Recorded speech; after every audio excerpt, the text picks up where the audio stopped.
சிவன் அவன் என் சிந்தையில் நின்ற அதனால் அவன் அருளாலே அவன் தாள் வணங்கி சிந்தை மகிழ சிவபுராணம் தன்னை முந்தை வினை முழுதும் ஓய உரைப்பன் யான். தீபம் இயற்கை டிவி உறவுகளுக்கு வணக்கத்தை தெரிவித்துக் கொள்கிறோம். இன்றைக்கு நம்ம ஒரு ஆன்மீக நிகழ்வுக்கு போகிறோம். நம்ம தெஞ்சேரி மலை கேள்விப்பட்டிருப்பீங்க. அங்கே மந்திரகிரி வேலாயுத சுவாமி திருக்கோயில் குன்றின் மேல் அருமையாக அமர்ந்து மக்களுக்கு அருள்பாலித்து வருகிறார்கள்.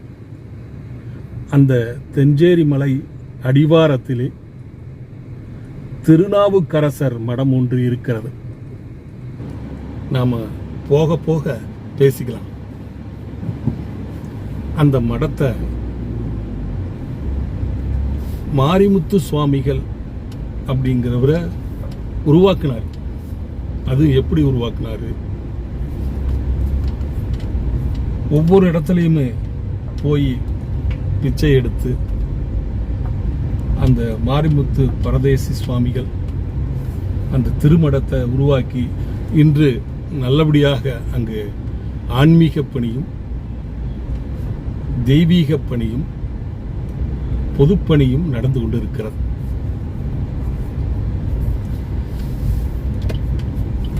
இப்போது இருக்கும் ஆதீனம் முத்து சிவராமசாமி அடிகளார் அவர்கள் அந்த மறைந்த மாரிமுத்து சுவாமிகளுக்கு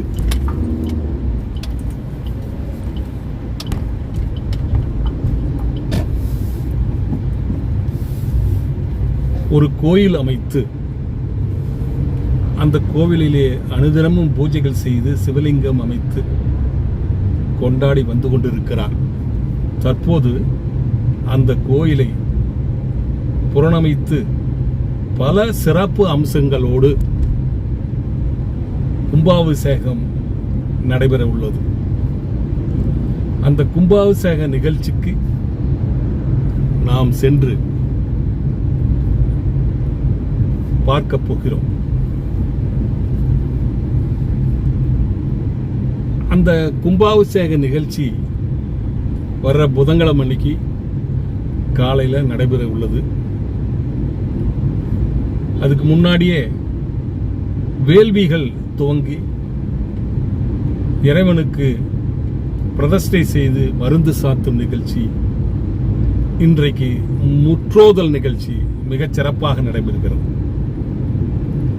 இதையெல்லாம் தீபம் இயற்கை டிவி நேயர்களுக்காக எடுக்க சென்று கொண்டிருக்கிறோம்.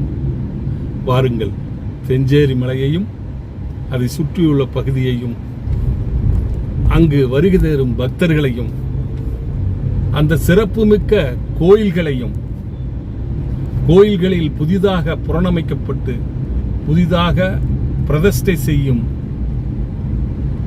சிலைகளையும் பார்க்க போகிறோம். போலாங்களா?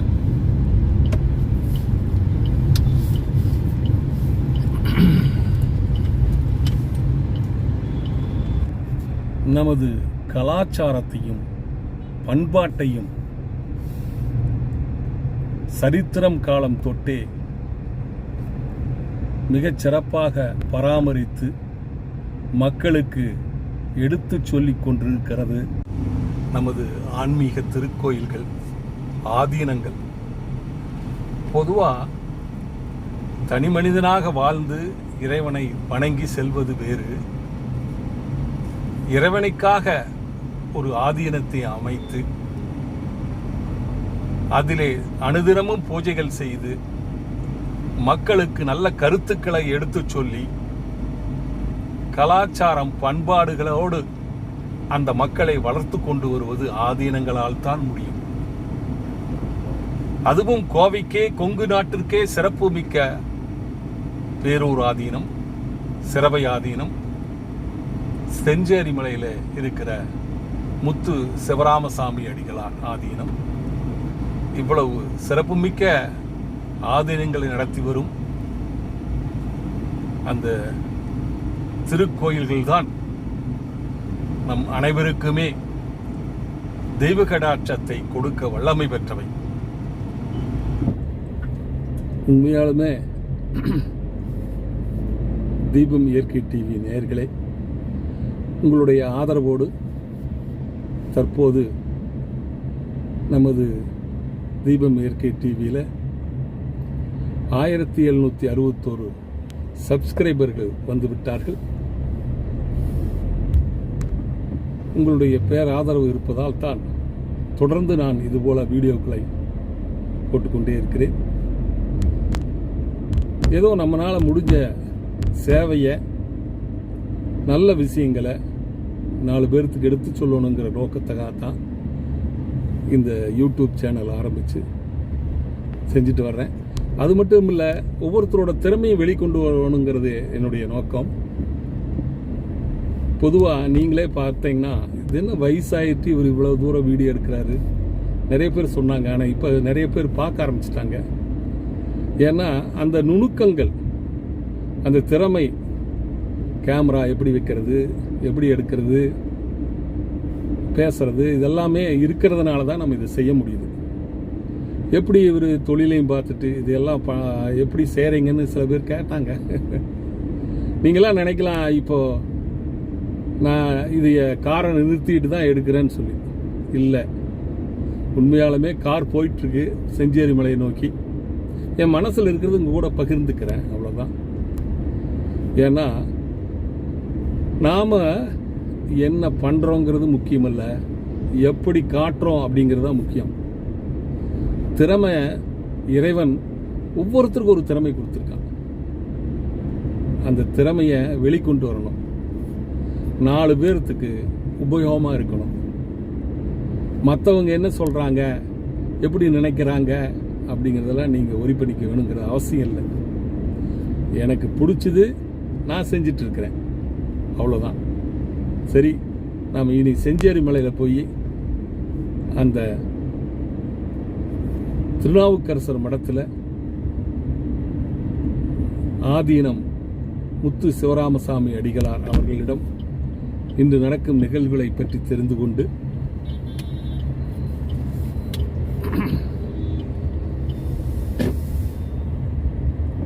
அந்த முற்றோதல் நடைபெறுகிறது, அதையும் பார்த்துவிட்டு வருவோமா? வாருங்கள், போகலாம். சுந்தராபுரத்திலிருந்து போத்தனூர் வந்து செட்டிபாளையம் ரோடை பிடிக்கணுங்க. ரோடு பாருங்கள், நல்லா அகலமாக டிவைடர் வச்சு நல்லா போட்டிருக்கிறாங்க. செட்டிபாளையம் வந்தாச்சுங்க. இனி இதில் லெஃப்ட் எடுக்கணுங்க, பல்லட ரோடு. ஏன் இதை சொல்கிறேன்னா, இதை பார்க்குற நேயர்கள் கும்பாபிஷேகத்துக்கு செஞ்சேரி மலை வரணும்னா இந்த ரூட்டை பிடிச்சி வந்துடலாங்க. இது பல்லடம் போகிற வழிங்க. இதில் சும்மா ஒரு 1/2 கிலோமீட்டர் போனோம்னா பாருங்கள், இந்த இடத்துல இந்த போர்டுக்கு பக்கத்தில் வலது பக்கம் திரும்பணுங்க. வலது பக்கம் திரும்பினா தேகாணி போகிற ரோடுங்க. இது கொஞ்ச தூரத்தில் தேகாணி வந்துடும். அதுக்கப்புறம் அப்படியே போனோம்னா வடசித்தூர் பெண்டு வந்துருச்சு பாருங்கள். இது வந்து வடசித்தூரில் ஜாயிண்ட் ஆகும். மறுபடியும் வடசித்தூர்லேருந்து நம்ம ஸ்ட்ரெயிட்டாக போனோம்னா பொள்ளாச்சி பல்லடம் ரோடை கட் பண்ணுங்க. இந்த ரோடு போய் ரோடெல்லாம் நல்லா அகலமாக குண்டு குழி இல்லாமல் நல்லா இருக்குங்க. பாருங்கள், கிணத்துக்கடவுலேருந்து வந்தாலும் இந்த ரூட்டில் வடசித்தூரில் இங்கே ஜாயிண்ட் ஆகும். செட்டிபாளையத்துலேருந்து வந்தாலும் இந்த ரோடில் வந்து ஜாயின் பண்ணி நேராக போகணுங்க. இதுலேயே ஒரு 5-6 கிலோமீட்டர் போனோம்னா பாருங்கள், அழகாக இருக்கும். இங்கே தென்னை மரங்கள் தான் அதிகமாக விவசாயிகள் வச்சுருக்காங்க. விவசாய பூமி கிடையில தான் ரோடு போகுதுங்க. நல்ல காத்தோட்டமாக பார்க்குறதுக்கு அழகாக இருக்குது. அதை பார்த்து ரசிச்சுட்டே நாம் வண்டி ஓட்டிகிட்டு போகலாம். இது போய் பொள்ளாச்சி பல்லடம் ரோடை டச் பண்ணுங்க. இந்த இடத்துல தான் பொள்ளாச்சி பல்லடம் ரோடுங்க. இங்கே இடது பக்கம் திரும்பி சும்மா ஒரு 500 அடி 1000 அடிக்குள்ளேயே மறுபடியும் ஒரு வலது பக்கம் திருப்பணும். செஞ்சேரி மலை அந்த மடத்துக்கு போகிறதுக்கு பாருங்கள். இங்கே வந்தாச்சு. இந்த பெண்டில் தான் ரைட்டில் திரும்பணும் செஞ்சேரி மலை மடத்துக்கு போகிறதுக்கு. செஞ்சேரி மலை மந்தகிரி வேலாயுத சாமி கோயிலுக்கு போகிறதுக்கு இந்த வழியாக தான் போகணும். திருநாவுக்கரசர் மடம் வந்துருச்சுங்க. நிறையா கார் பார்க்கிங் எல்லாம் பண்ணி வச்சுருக்காங்க பாருங்கள். நாம் இப்போ கார் பார்க்கிங் பண்ணிவிட்டு உள்ளே போகணும். எந்த இடத்துல பார்க்கிங் பண்ணலான்னு பார்க்கலாம். இதுதான் மந்தரகிரி மலைக்கு காரில் போகிற பாதை. அதை தொட்ட மாதிரியே இப்போ இந்த கும்பாபிஷேகத்துக்காக இங்கே அன்னதானத்துக்காக பெரிய செட்டு ஒன்று போட்டிருக்காங்க பார்த்தீங்களா. இதுக்கு பக்கத்தில் தான் பாருங்கள் திருநாவுக்கரசர் மடம்.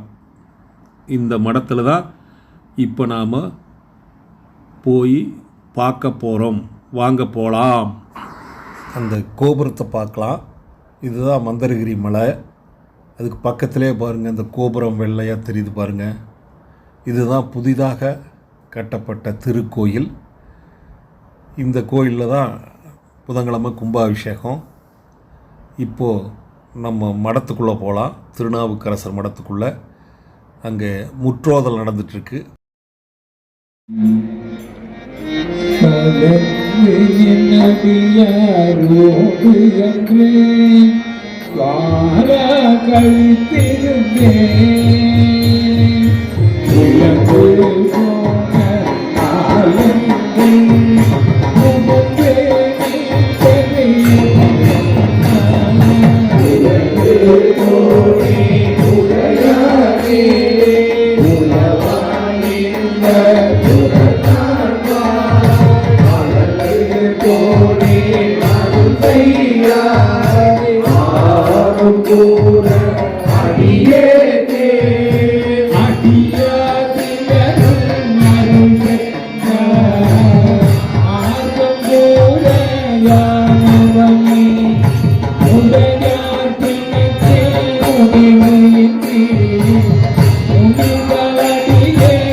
ஆவியானது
ஆனந்தமாக முற்றோதல் பாடும் சிவனடியார்கள் கூட்டம்.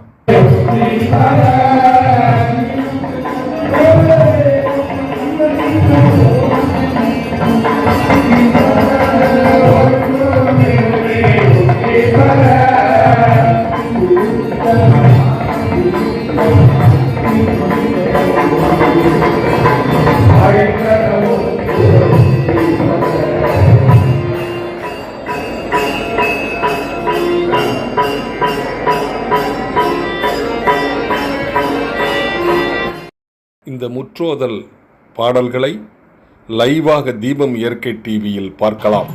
இதுதான் புதிதாக கட்டப்பட்டு நாளை கும்பாபிஷேகம் நடக்கப் போகும் திருக்கோயில். இதன் அடிப்பாகத்திலே கருங்கற்களால் வடிவமைக்கப்பட்டு உட்புறம் புடைப்பு சிற்பங்களாக பல சிறப்புகள் வாய்ந்த சிலைகள் வடிவமைக்கப்பட்டுள்ளது. அதை பிறகு நான் பார்ப்போம். வலது பக்கம் இதுபோல கட்டப்பட்டுள்ளது. இங்குதான் வேள்வி நடக்கும் ஓமகுண்டம் அதற்காக காத்து கொண்டு இருக்கிறது. மிக அழகாக வடிவமைத்து வைத்திருக்கிறார்கள். இது நாளை மாலையில் இருந்து வேள்வி பூஜைகள் நடைபெறும். இந்த கலசம்தான் 6 அடி உயரம் இருக்கும். இந்த கலசம்தான் அந்த கோபுரத்தின் மேலே வைத்து கும்பாபிஷேகம் செய்ய இருக்கிறார்கள். இவ்வளவு அற்புதமான இந்த வேலைகளை தொடர்ந்து தன்னார்வமாக செய்து வருகிறார்கள். பார்ப்பதற்கே மிக அழகாக காட்சியளிக்கிறது ஓமகுண்டம். இங்கே வேள்வி நடைபெறும்போது மிக அற்புதமாக இருக்கும். இந்த திருக்கோயிலின் கும்பாபிஷேக விழாவை கண்டுகளிக்க உங்களை அன்போடு அழைக்கிறோம். இந்த நிகழ்ச்சிகள் அடுத்த பாகத்திலேயும் தொடரும். காத்திருங்கள் 2வது பாகத்திற்கு.